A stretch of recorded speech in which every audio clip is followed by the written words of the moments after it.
on the AM side, always a pleasure to have advance. It was when it was September 30, but now arrears it is, right? Arrears it is, right? Because we've gone past it. I mean, celebrations here and there were controversies here and there, the stopping of the parade, right? Which some persons said, oh, come on, you don't stop something, there's a tradition. Really? Others have said, oh, the Independence Day celebration has lost its worst, it's no longer what it should be. Others have also come to praising Mr. President. Oh, Mr. President, he made the right decision. I mean, hence, let's cut down just a little bit and face the fact and see how we can salvage the situation. But then again, here we are.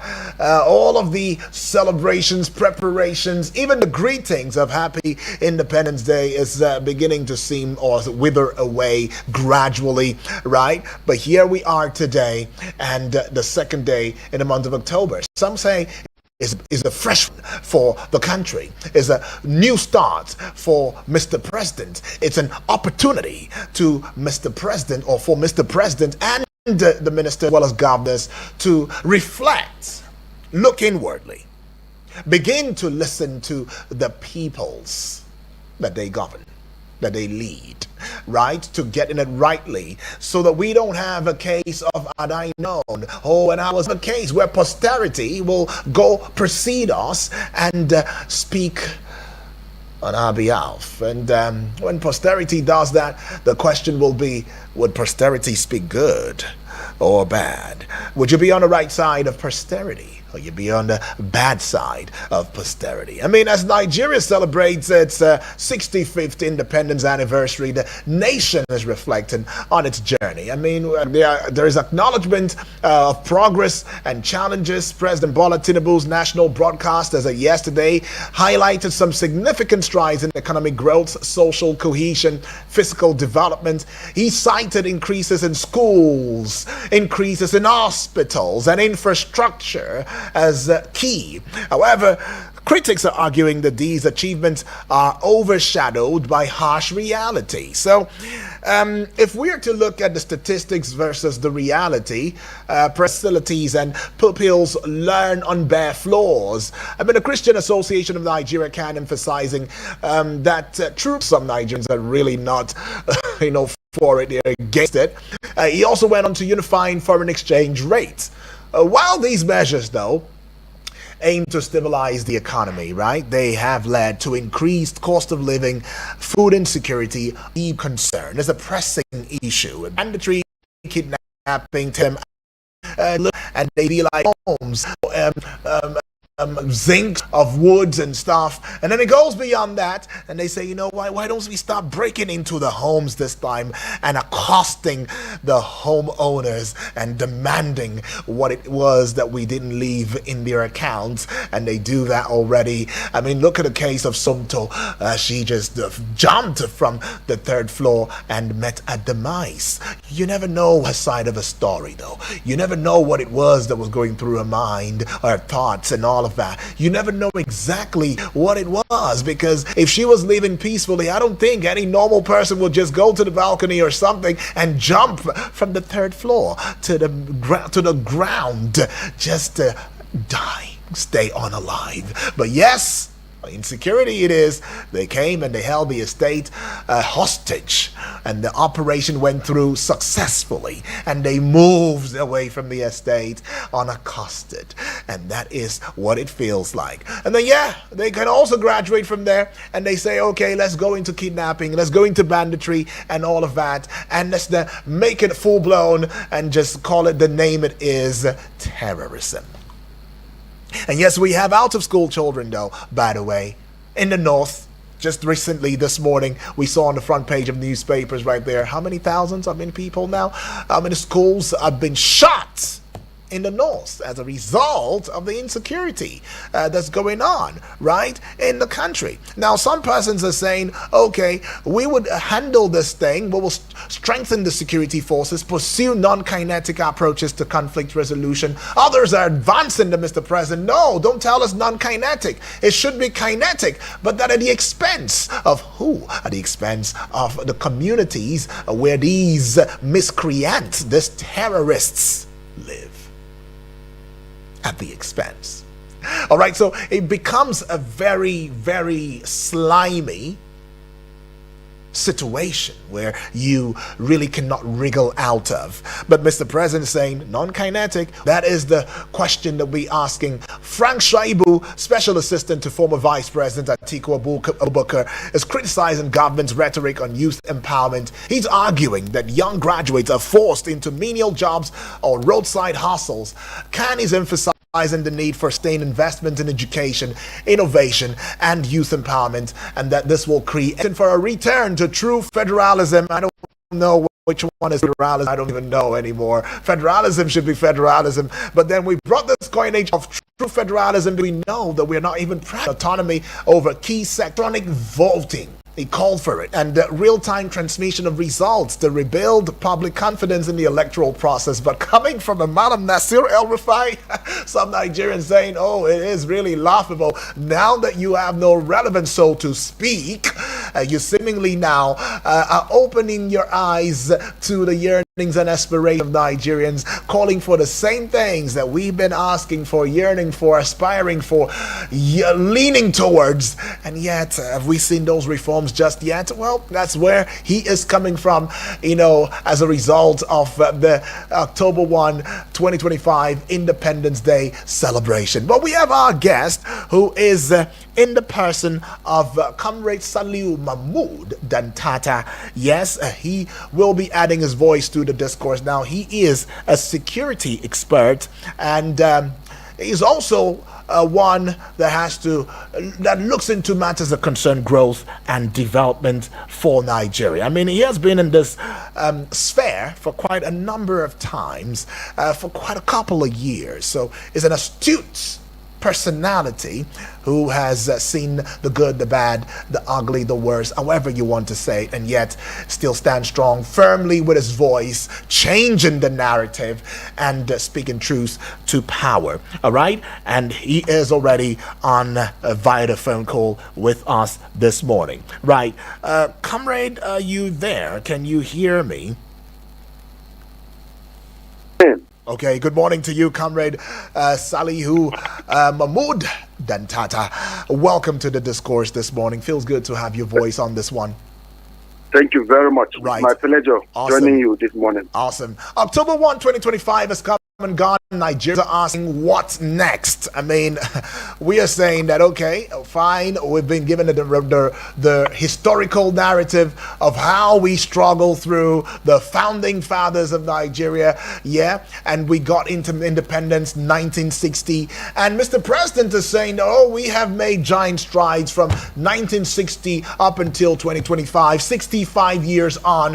How many schools were there back in the day? 120, I guess. Now we have a whopping numbers.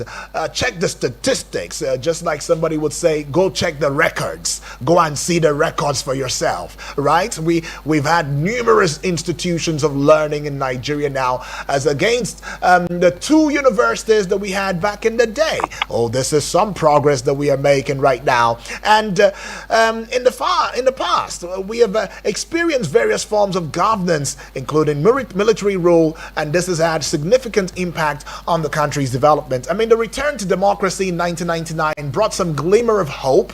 However, it didn't also not come without its challenges, right? Now, today, Nigeria is continuing to grapple with the consequences of past decisions, and we're seeking to find solution to its current problems. Now, can the Christian Association of Nigeria, the media aid to Atiku Abubakar, have also come out to speaking, about on this matter, still saying, okay, this is the aftermath. October 1 has come and gone. So where are we heading? Picking holes from Mr. President's speech and putting it out there that, look, hey, if we are not really ready and concerned about matters that concern youth empowerment, then it means that we are not ready to allow, these graduates to get meaningful employment. In fact, it goes on to saying that youth empowerment, that graduates are forced into menial jobs or roadside education.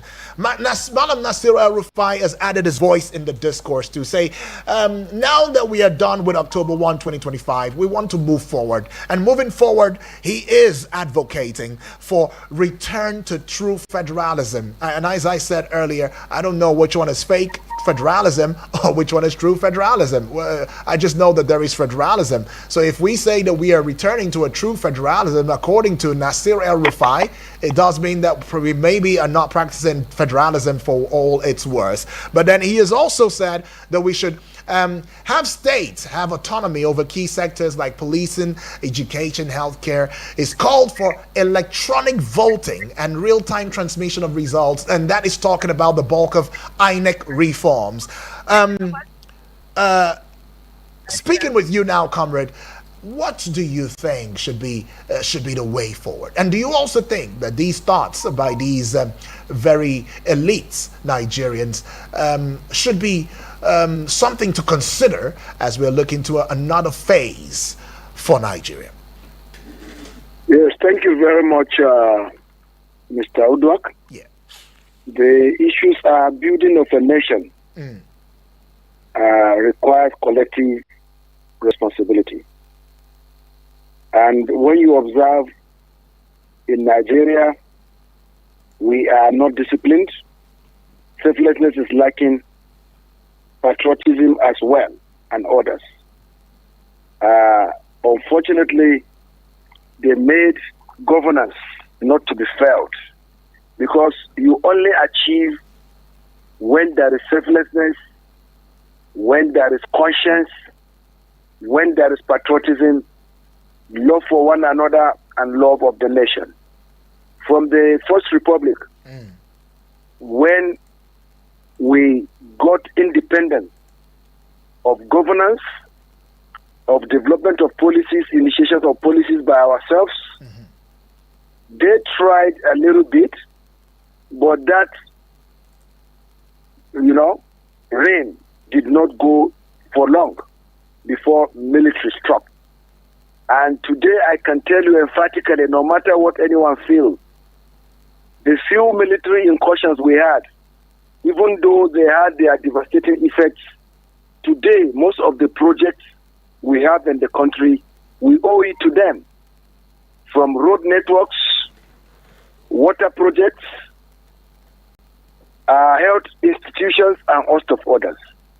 Then when we come to stability of democracy, I don't want to talk about the Second Republic. Okay. Because it was first time they completed successfully for 4 years. At the second time they were immediately overthrown by then Muhammadu Buhari military junta. But coming back from 1999, where we have had smooth sail till date, it's not still same crop of politicians. There are senators, there are rep members, there are state assembly members, there are governors, there are even president today. We've had rotation of people from 1999, whether in PDP, whether Alliance for Democracy, whether in APP that later metamorphosed into AMPP, before the advent of many other parties that we have today, that we have APC, PDP, Labour Party, SDP, and what have you. From 1999, we've been having different representation. But the issue is lacking patriotism, and without patriotism, without selflessness, without conscience, delivery of dividend of democracy is always difficult. It is lack of patriotism and loss of conscience that makes someone holding public office to pilfer with public accounts and keep billions of money that is supposed to be expanded to healthcare, education, roads, security, power stability, employment generation, and total well-being of the people. So I can tell you, presently, we are groping in the dark, except we correct certain things. And how do we correct it? Same way we blame leadership at all times, the followership also have their own flesh of it, because the followership too have derailed, where today psychophancy has become order of the day. Some of the governed wake up, praise these politicians, let them feel above this and that, then they do the wrong thing. So I think rather than blaming ourselves. What we need to do is to correct things by voting for the right crop of people who are patriotic, who have conscience, who have integrity, and who love the people and the nation. Outside that, we continue to speak English, just like Fuji creator Sikio Ande Barrister said in the Truth album. He said our English changes day by day, that our English goes in geometrical form. We speak English more than even the British Parliament, so which is not good for us. Right. Today, it is not good to be heard that Nigerians are hungry under democracy. From local government to state assembly to national assembly to others, what responsibilities are they discharging? Our governors, Mr. President, ministers, other appointees, and host of others. So I think at this point in time, as 2027 approaches, let us go by scorecard. Within the years you are representing your people, or you've all held sway in this office or that office, what are the valuable dividends of democracy you have discharged or given to the people? Outside that, there shouldn't be any cost to bring them back, whosoever and no matter who. But we need to bring back our patriotism, love for one another, selflessness. All these armed banditry, insurgency, they are alien things to us. The only things we used to know are robberies on highways. These are imported flesh of hate, imported mode of insecurity. So I think no matter what, let us come back to drawing board. How are we used to doing it before?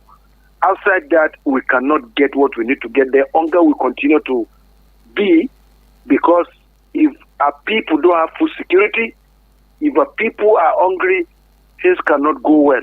Because hunger itself leads to a lot of things where the society derails, and the few that have the wealth. You can see what happened in Nepal, where they invaded the parliament. We are not praying for that in Nigeria, but let our leaders do what is right, when and how. Right, but if you also look into matters that concern the economy, I mean, Mr. President has spoken extensively, as well as the Vice President, Kashim Shettima, in all of the tours, and whether home, local, or international, that economically we are doing so good. I mean, even Wale Adun has come out to give us statistics. I mean, we keep rolling out statistics here and there, every now and then, in a bid to informing Nigerians as to the progress that we have made. But the bottom line is, a number of persons will say that, well, soft grants have been given. The government had even said, is it 330 billion naira has been expended to households in Nigeria? And Nigerians be asking questions, who are these people? And yet there's no transparency and accountability, in that regard. I'm speaking from the angle or the aspect where you came from, where you said there should be a scorecard. But then we've seen economic reforms. We've seen various reforms. Shouldn't it be pegged on reforms? Must it be pegged on scorecards? Because some persons might still come with propaganda, and they will have their praise singers come at the point of scorecarding them and praise them and say, oh, you've done so well, thank you, our representative, you are doing great, and all of that. Some say that corruption has eaten so deeply that whether you're trying to get a scorecard out of the people, you may not get the accurate scorecard. So how do we get the right people then in the right places? If we've been, so to speak, how did you put it now? That it's been a merry-go-round, the same persons over and over again, the same faces over and over again, and here we are. Is it because the people who are right are unwilling to take up offices? Or is it because the people who are right are also being persecuted, and as such, they do not want to even go close to power in whatever means or way? You see, we are a people with extremeness as Nigerians. Don't forget, at the time, Ghanaians were in this country sharing our economy with us, where later we said Ghana must go. But today, Nigeria must go, trying to make our people leave Ghana because they feel they are dominating their economy and also for that. That is shameful for us, shameful to us. You see, it is better to teach somebody how to fish than to give the fish. So all these saying so billions are expanded to households. How many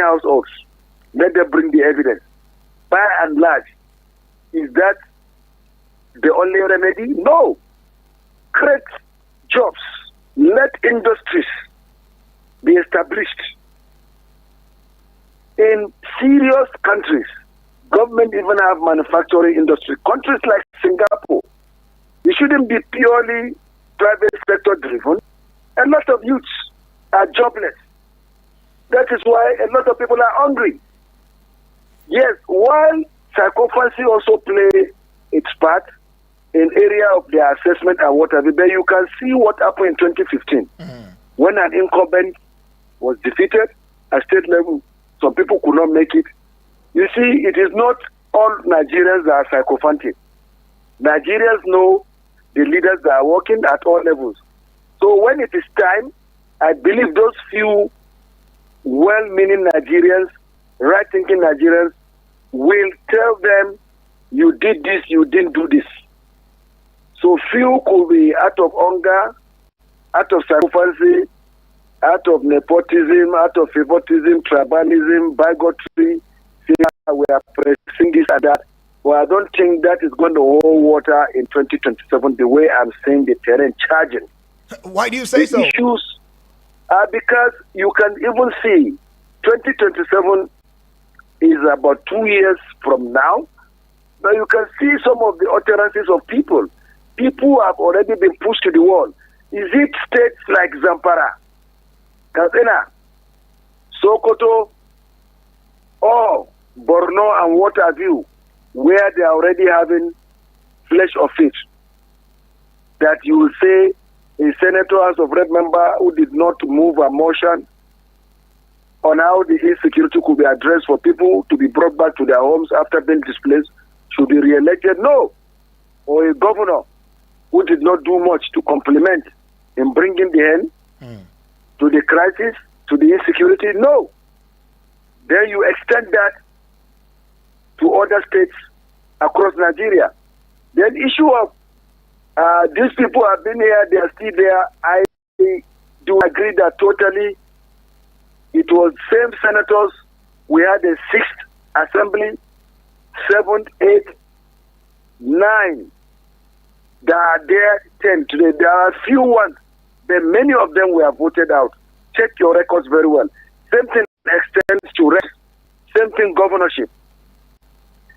And don't forget, it was not Mr. Tinubu that was there, but Buhari was there. He finished his 8 years, even though we know he completed his second term and also others.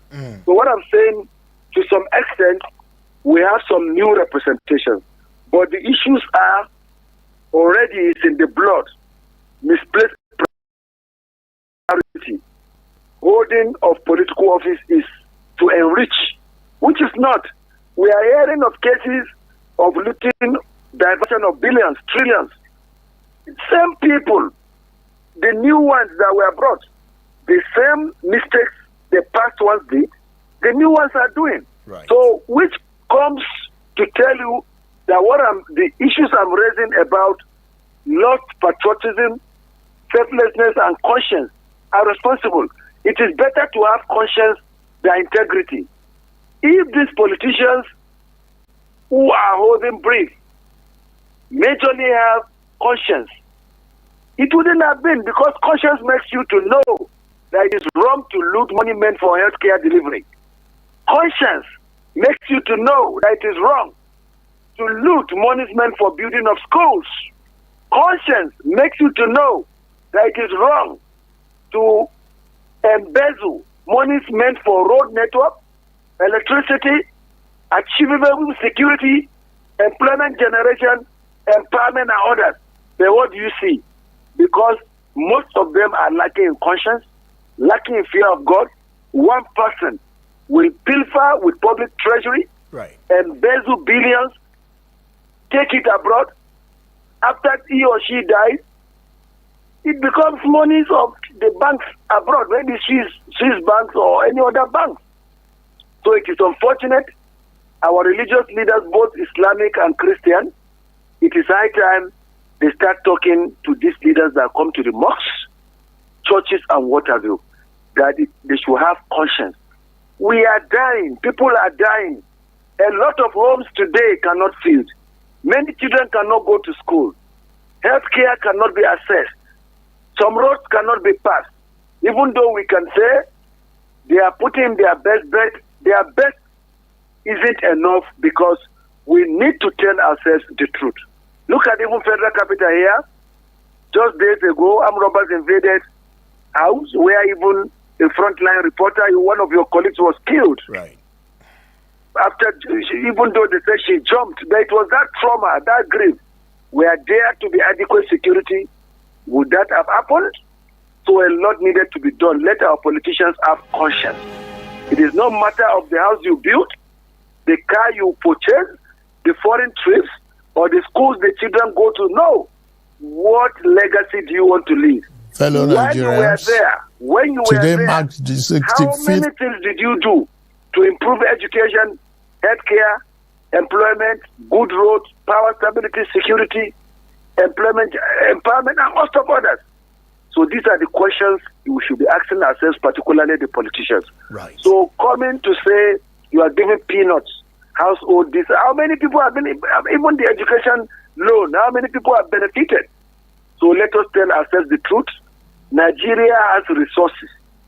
From the removal of subsidy, we know government has saved a lot. These monies, let it not go to private pockets. Let it not go to some elites whom you want to satisfy. Let it go to delivery of dividends of democracy across the nook and crannies of the country. All right.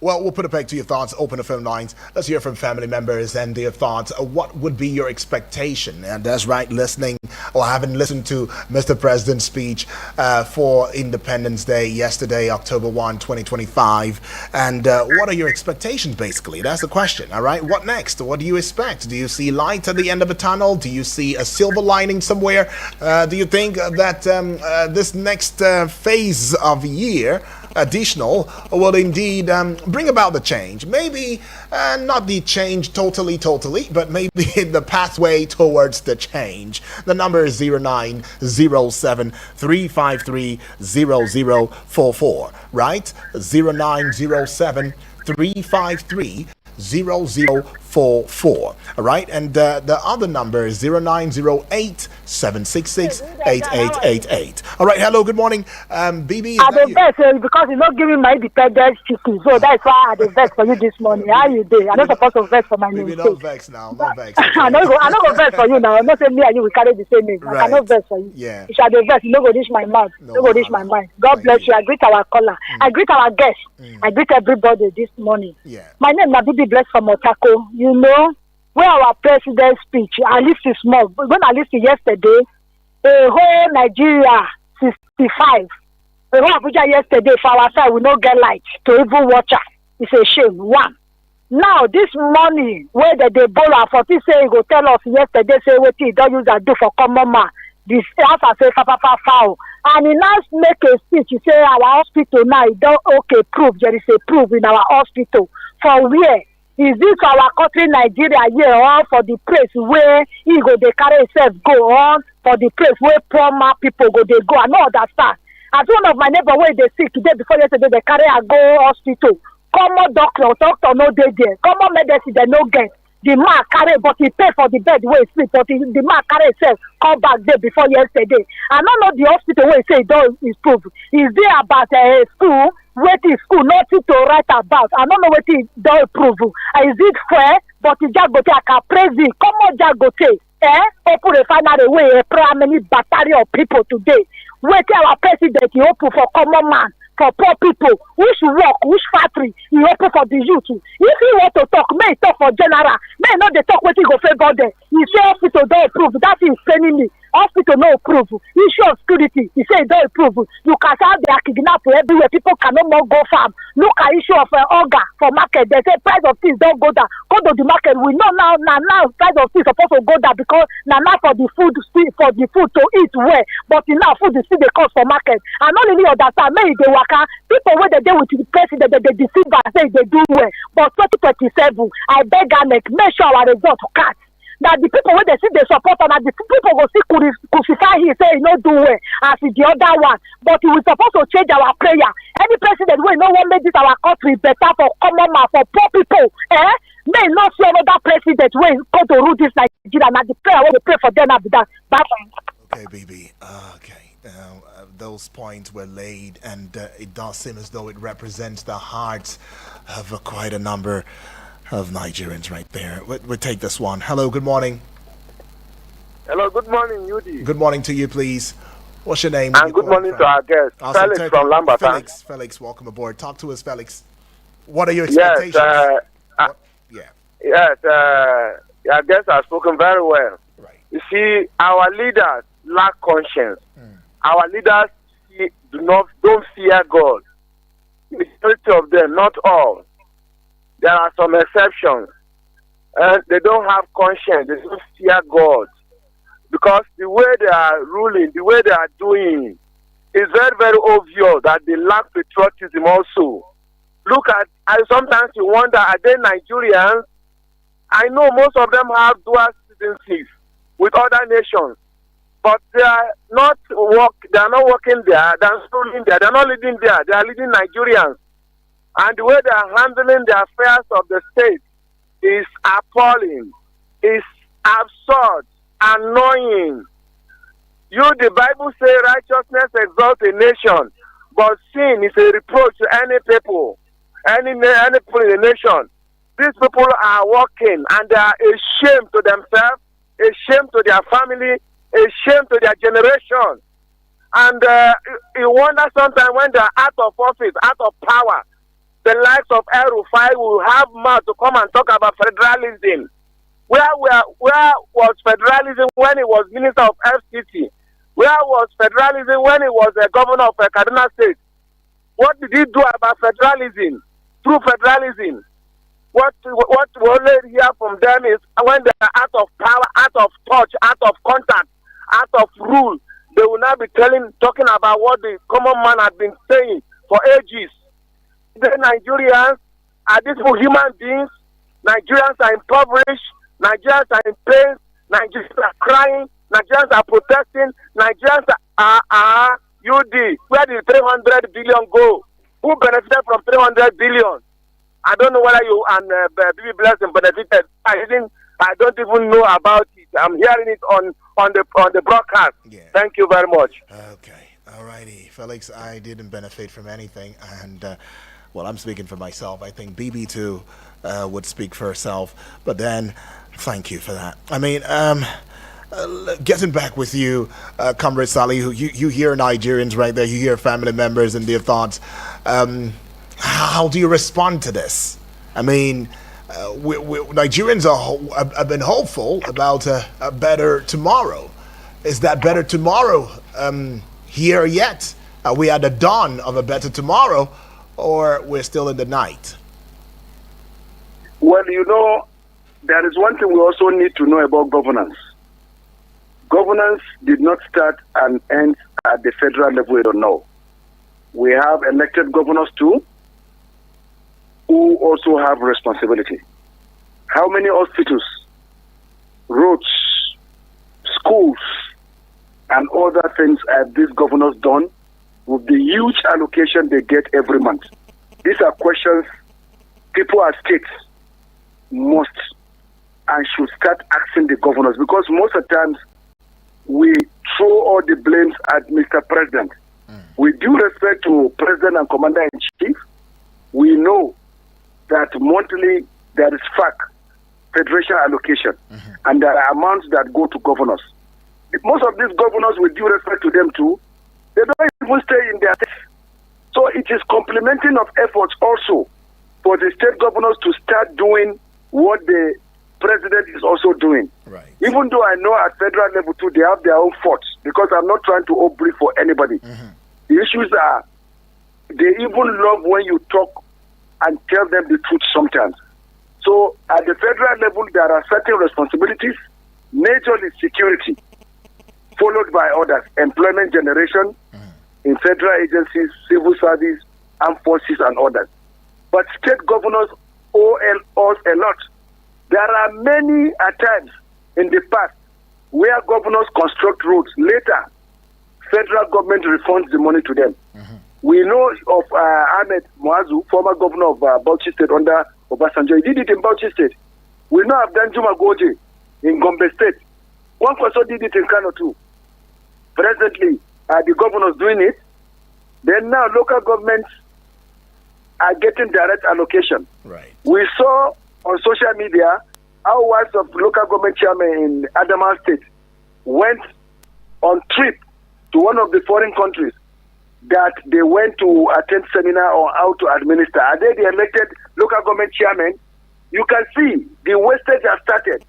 So we have 3 tiers of government, local government, state and federal. Right. So let all of them jointly do things the same way local government will be doing with their funds, same way state should be doing them federal. But most of the times we seem to deviate by blaming only the federal government, even though we know a father is always a father. But it is also high time we also channel some of these blames to our governors with the huge allocation. Look at some states today, they are ungoverned. Even though they have governors, there are certain areas you cannot go to. Look at, because of illegal mines, some innocent citizens in Zamfara State, the thing covered up with them. So I think what the issues they raise is right. Then to the second corner, yes, conscience and patriotism are very, very important, even though some leaders are good, but majority they know if they have conscience and patriotism, they wouldn't be looting, they wouldn't be doing things that are bad. So I think the issues are, let them be patriotic, let them have conscience and think about the indelible legacies they will leave after the termination of their offices. All right, grow your conscience right there, and let's see how far that takes us. Hello, good morning. Good morning. Good morning to you, Moses. Awesome, Moses. Yeah. Talk to us. I want to appreciate your guest over there. Right. Already made justice to most of the things, questions that were asked. But my question is, how can we have such people in our government? That is the question. How can we have such patriotic Nigeria? You know, when these people are coming up on board, they pledged, they took oath, they took Quran, they took Bible. Are they really doing it for formality's sake? You know, sometimes there are some things I watch. When they are bringing them in, they always took an oath. The judge will stand. They will raise their hand and swear. But at the end of the day, we are human. There is a thing that you do in this country, and when you dare do in some of these development countries, you go for it. I ask for a question. Have you ever seen a Nigerian government, somebody in a position, maybe governor of this, and when people arise and say vote of no confidence, and the man resigns from his position, the more people are crying, the more they receive. Your guest talks about the leadership, that's the religious cycle. I need to announce this to you. Most of our religious sects are already corrupted by these politicians. During campaign, they will come to those places of worship, bring them bags of money, some of them. So how do you expect such people? You will tell them the truth when they come to your place of worship. There is an allocation to them. Because look at Emrova that is talking today. We watch him on social media, where he was the one that brought Muslim ticket, and that thing has stand. He started from Kaduna, and now he has gone to the federal government level. The thing has stand. Excuse me, duty. To the issue of this government, governance of this country be a Muslim ticket, it's an issue that the challenge we are facing in our country. We need somebody who has that fear of God. Who has that fear of God? Who has concern for Nigerians? Like the way other people have concern for their country. They paid loyal to their country. So to me, the issue of corruption is the master key that brought this challenge in this country. And when you want to have new people there, hear this, when you want to have people there, people who have that mindset to carry out what will be of help to this nation, when they come to their midst, they will still corrupt them. Because this recycling, I always say, this recycling is always our problem. Somebody has been a governor 8 years, then you see me in House of Senate, you'll be there, we'll be there. Why are you bringing new person there? If you don't compromise with them, Moses, they will say allegation and you go. Yeah. That is also the recycling is our problem, corruption and recycling. Okay. So there are people who have that heart. I know they have. But in the corrupt system, how can they win? Right, Moses. Thank you, the rest my case. Appreciate Moses right there says about recycling over and over again, keep recycling and all. But some would tell you that it's not really recycling. They've gained years of experience, something that a new feather may not understand and may not be able to, traverse the political atmosphere and give sane and sound correspondence, to what the political matters that may be. Well, let's hear from you though, Kamri Saliu Dantata. Well, what he said is, he has some points there to some extent, recycling and corruption. But like I emphasized earlier, if there were to be patriotism and selflessness, all these things won't be point of consideration, because if they have conscience, there can be that avenue to loot, there can be that intent to loot or what have you. So these lacking factors are also very, very responsible. Okay. So I think it is high time as a people we start putting things the way they are supposed to be, maybe from communities to other areas where we should know the crop and types of leaders we should give our votes. So, comrade, not just out of sentiment, not out of bigotry, and not out of tribalism. So, comrade, what is it next for Nigerians now? What do you think should be the direction for Nigerians now? The direction for us now is to think towards industrialization. Are you with me? Is that possible? Well, it's possible when there is good government. Because today, we are a consuming nation. Tell me what you are manufacturing.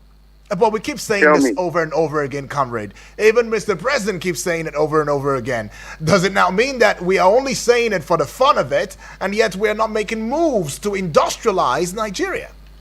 That's the point. Well, that's what Nigerians are saying. If we don't industrialize, automatically we cannot create employment, then we cannot make ourselves relevant among the Committee of Nations, because technology today is power. Doesn't it now make the reforms a joke? If you keep saying you're reforming here and there, power is even a problem. One of the family members called in and said, even October 1, 2025, the live broadcast that cannot be watched. Power is out. And here we are. We keep talking, we need to industrialize this. The president will come and say, the minister of industries will come and say, all of them will keep saying the same one thing, and yet nothing is done to industrialize. Their reforms are done without taking the country at heart. Because when you reform and you are not touching the direct areas you are supposed, most of the reforms we are talking about now, from tax reforms and others, tax, what have you, has nothing to do with industrialization. Exactly. We have not seen where experts were brought presently to Ajaokuta Steel Company that if that place kicks off, can give Nigeria 1 second to petroleum income earner. Are you with me? Right. We have not seen that. So I think the government itself needs to retrace its tracks, come back to reality, get experts.